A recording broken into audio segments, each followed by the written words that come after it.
மண்ணை நனைத்து விவசாயத்தை காக்க வேண்டிய மேகங்களை மிரட்டி விரட்டும் சூப்பர் எல் நினோ என்னும் இயற்கை மாற்றம் நினைத்ததை விட மிக விரைவாக உருவெடுத்துள்ளது. செப்டம்பர் மாதத்தில்தான் இது தீவிரமடையும் என்று கணிக்கப்பட்டிருந்த நிலையில் பசிபிக் பெருங்கடலில் வீசிய புயலின் காரணமாக ஆகஸ்ட் மாதத்திலேயே இது சூப்பர் எல் நினோவாக மாறுகிறது.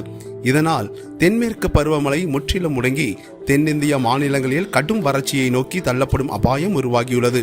வானிலை அறிவியலின்படி பசிபிக் பெருங்கடலின் மத்திய மற்றும் கிழக்கு பகுதிகளில் உள்ள கடல் நீர் தனது இயல்பான வெப்பநிலையை விட மிக அதிகமாக சூடாவதையே எல் நினோ என்று அழைக்கிறார்கள்.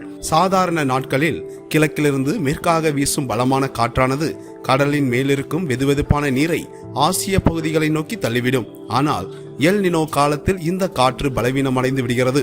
இதனால் வெதுவெதுப்பான நீர் ஆசியாவை நோக்கி வர முடியாமல் கிழக்கு பசிபிக் பகுதிகளிலேயே தேங்கி நிற்கிறது. இந்த தேக்கம் உலகளாவிய காற்று சுழற்சியையும் மேகங்கள் உருவெடுக்கும் அமைப்பையும் தலைகீழாக மாற்றி அமைக்கிறது.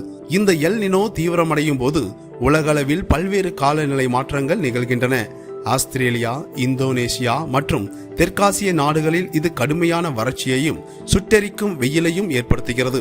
குறிப்பாக இந்தியாவின் பொருளாதாரத்திற்கும் விவசாயத்திற்கும் தூணாக விளங்கும் தென்மேற்கு பருவமழை காற்றை எல் நினோ பலவீனப்படுத்துகிறது. இதனால் நாட்டில் மழைப்பொழிவு குறைகிறது.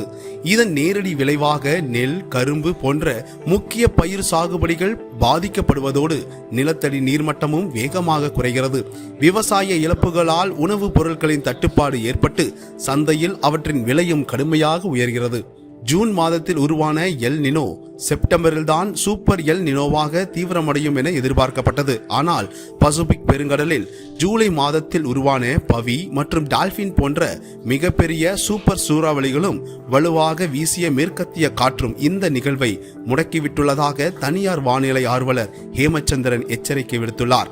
இதன் காரணமாக எதிர்பாராத விதமாக ஆகஸ்ட் மாதத்திலேயே சூப்பர் எல் நினோ உருவாக சாதகமான சூழல் ஏற்பட்டுள்ளதாக அவர் குறிப்பிட்டுள்ளார். அதே நேரத்தில் இந்திய பெருங்கடலில் மழையை தரக்கூடிய நேர்மறை இந்திய பெருங்கடல் இருமுனை பாசிட்டிவ் ஐஓடி நிகழ்வு உருவாக சாதக நிலை படிப்படியாக திரும்பி வந்தாலும் எல் நினோவின் அதிக வீரியம் காரணமாக கடல் சார்ந்த அலைவுகள் ஆகஸ்ட் மாதம் முழுவதும் பசிபிக் பெருங்கடல் பகுதியிலேயே தேங்கி நிற்கும் நிலை ஏற்பட்டுள்ளதாக கூறியுள்ள ஹேமச்சந்திரன், இதன் நேரடி தாக்கம் ஆகஸ்ட் மாதத்தில் தமிழ்நாடு, புதுச்சேரி, கேரளா, கர்நாடகா, ஆந்திரா மற்றும் தெலுங்கானா ஆகிய தென்னிந்திய மாநிலங்களில் இயல்பை விட மிக குறைவான மழைப்பொழிவே பதிவாகும் என அச்சம் தெரிவித்துள்ளார். குறிப்பாக காவிரி நீர்பிடிப்பு பகுதிகள் மற்றும் மேற்கு தொடர்ச்சி மலை மாவட்டங்களில் ஆகஸ்ட் முதல் வார தொடக்கத்தில் பரவலாக சிறிது மழை பெய்தாலும் அதன் பிறகு வரும் 2வது, 3வது மற்றும் 4வது வாரங்களில் மழையின் அளவு வழக்கத்தை விட மிக குறைவாகவே இருக்குமாம். இதனால் மேட்டூர், முல்லை பெரியாறு, பவானிசாகர் மற்றும் அமராவதி ஆகிய தென் தமிழகத்தின் முக்கிய நீர்நிலைகளுக்கு ஆகஸ்ட் 7 முதல் ஆகஸ்ட் 31 வரை மிகவும் பாதகமான வானிலையே நிலவும் என்று தெரிவிக்கப்பட்டுள்ளது.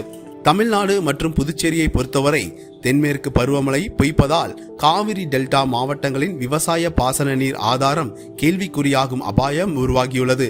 ஆகஸ்ட் முதல் வாரத்தில் மாலை மற்றும் இரவு நேரங்களில் ஒரு சில இடங்களில் இடியுடன் கூடிய மழை பெய்யக்கூடும் என்று கூறியுள்ள ஹேமச்சந்திரன், ஆகஸ்ட் 10 முதல் ஆகஸ்ட் 31 வரையிலான காலகட்டத்தில் பகல் நேர வெப்பநிலை இயல்பை விட 3 டிகிரி செல்சியஸ் முதல் 4 டிகிரி செல்சியஸ் வரை உயரக்கூடும் என்று எச்சரித்துள்ளார். மேலும் ஆகஸ்ட் 3 மற்றும் 4வது வாரங்களில் தமிழ்நாட்டின் சில பகுதிகளில் தீவிர வெப்ப அலை வீசக்கூடும் என்றும் எச்சரிக்கை விடுத்துள்ளார்.